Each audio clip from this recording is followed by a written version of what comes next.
I want to discuss a strategy for increasing mobility in our thoracic spine, which is the area right between our shoulder blades.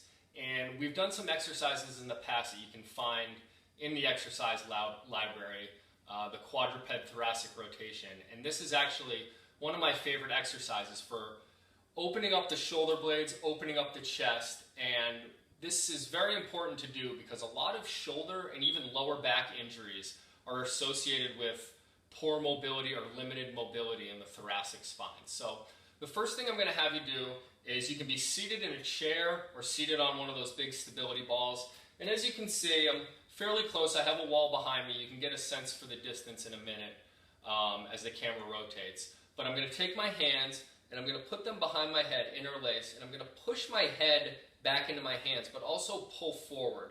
So my head's not going to move, but I'm going to have this nice opposition of forces, which is going to naturally open up my chest and bring my shoulder blades together. So this is where we start.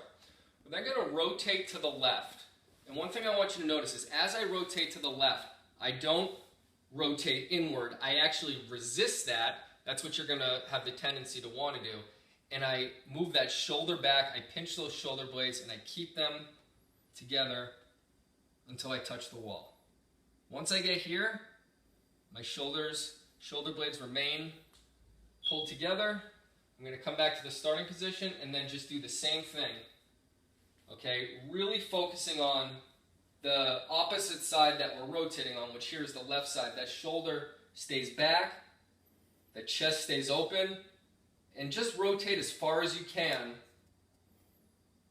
until that starts to come forward. So good luck with that. That should really help create some additional mobility for you in your thoracic spine.